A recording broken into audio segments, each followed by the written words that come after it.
Olá pessoal, então vamos começar nosso conteúdo de matemática financeira esse ano. Bom, então vou começar o conteúdo a partir do capítulo 2 da apostila na página 15, tá? O que eu vou fazer hoje vai ser um negócio breve, é só definir os conceitos mais importantes que nós utilizaremos durante o ano. Então acho que vai ser algo rápido, tá? Por enquanto ainda não vou passar nenhum exemplo, nenhum exercício para vocês, mas provavelmente semana que vem já teremos alguma coisa, tá? Então, para começar, o que a gente estuda na matemática financeira, basicamente é as relações do dinheiro com o passar do tempo. O que eu quero dizer com isso? É, basicamente a gente estuda o valor do dinheiro com o passar do tempo. Por exemplo, se você vai no banco e coloca R$ 1.000 numa poupança. Daqui a um ano, se você for lá resgatar esses R$ 1.000, você não vai pegar só os R$ 1.000, né? Você vai ter uma compensação por todo esse tempo que o seu dinheiro ficou com o banco. Porque o que acontece? Quando você deposita o dinheiro na poupança, você está emprestando o dinheiro para o banco e o banco está pegando seu dinheiro e usando da forma que ele quiser, né? Tem que seguir algumas regras, mas ele pode usar seu dinheiro para ganhar mais dinheiro. A ideia é essa. Então, daqui a um ano que eu vou pegar meu dinheiro de volta, é razoável pensar que eu tenho que ter direito a uma compensação por esse período que eu fiquei sem usar o meu dinheiro, tá? Então, quanto que eu vou receber? Então, esse é o tipo de problema que nós estudamos dentro da matemática financeira, tá? Então, vamos lá, começar com os elementos básicos. O que é o capital? Então, como a gente pode ver aqui, ó, o capital, que também é conhecido como principal, é o valor aplicado através de alguma operação financeira. Ou seja, qualquer problema, você vai ter algum dinheiro, algum bem de algum valor que você vai aplicar em alguma atividade financeira, em alguma operação. Esse dinheiro que você tem hoje para aplicar é o que a gente chama de capital. Então, por exemplo, você vai por R$ 1.000 poupança, esse R$ 1.000 é o seu capital. Se eu for depositar R$ 500 no Nubank, esses R$ 500 é meu capital, e assim por diante, tá? Segundo elemento, os juros, que a gente também pode chamar de juros simplesmente, tá? Sem o S. É essa compensação que eu falei. Ele funciona como se fosse o aluguel do seu dinheiro. Então, quando a gente aplica um capital, a gente espera que esse capital vá rendendo. Ao final do período em que ele ficou aplicado, eu receba uma compensação. Essa compensação que a gente chama de juros, que eu também coloquei aqui como aluguel. Então funciona mais ou menos dessa forma mesmo. Eu pego um dinheiro, dou lá, por exemplo, né? Eu pego meu dinheiro, meu capital, dou para o banco. Então eu estou alugando o meu dinheiro para o banco. Depois de um tempo, o banco me devolve e paga um aluguel, que são os juros, tá? Bom, basicamente existem duas formas de calcular os juros. O regime de juros simples, que nós estudaremos aqui no primeiro bimestre, e o regime de juro composto, que nós estudaremos no segundo bimestre, se tudo der certo, né? A diferença é que no sistema de juros simples, a cada período, os juros só vão render sobre o capital. Mais para frente, quando a gente começar, vai ficar mais específico isso.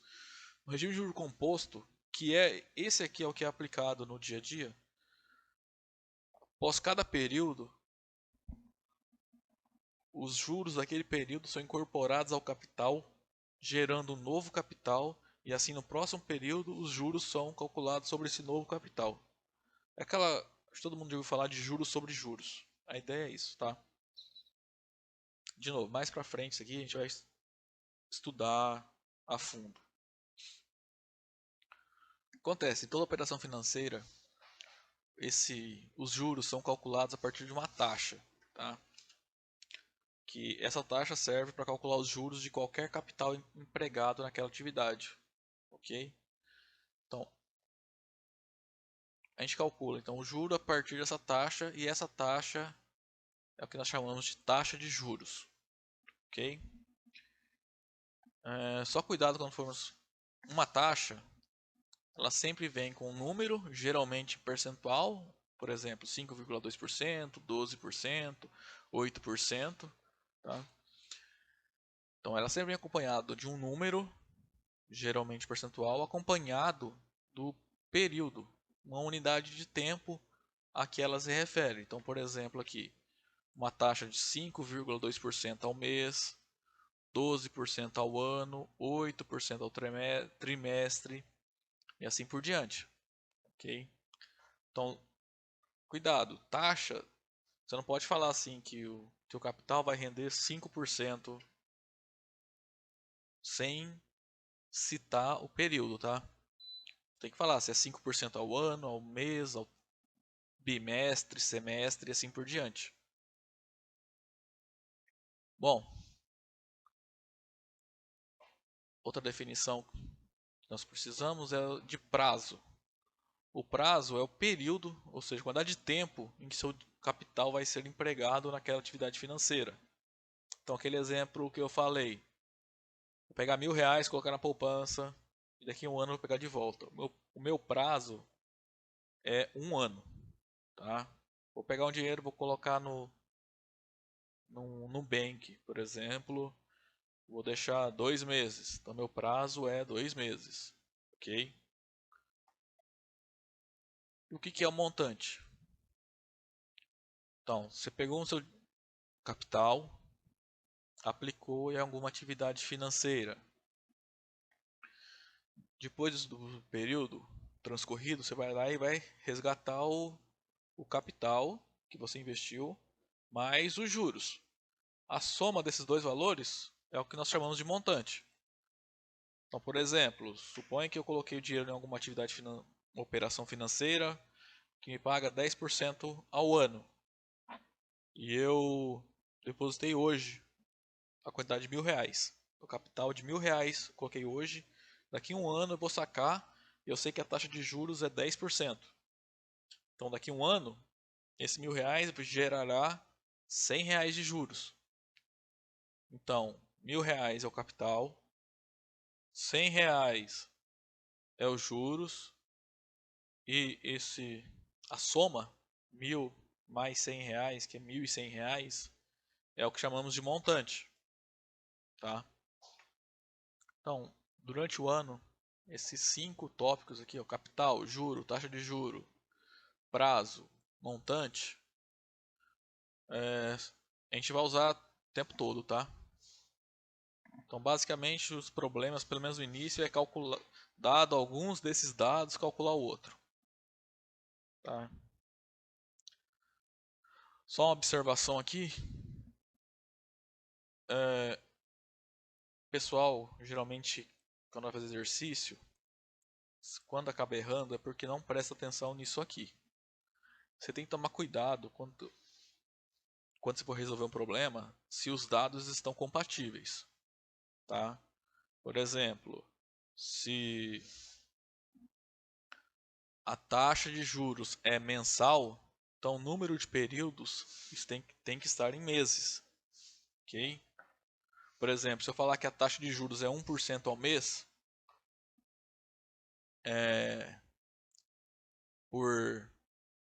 e o período é de um ano, você vai ter que transformar esse um ano em meses, e é fácil, né? A gente sabe que um ano tem 12 meses, ou pegar essa taxa de 1% ao mês e transformar numa taxa anual, tá? Mas cuidado, você não vai transformar a taxa, que a gente vai aprender depois como é que faz isso, tá? Como é que pega uma taxa mensal, transforma para anual e vice-versa. Então, nesse vídeo só queria explicar isso aqui mesmo, tá? É coisa fácil, é só para passar o nome das coisas com que nós trabalharemos. Aí nos próximos vídeos a gente começa o capítulo 3, que tem a parte de fazer conta mesmo e calcular juros a partir de capital e taxa, período e assim por diante, tá?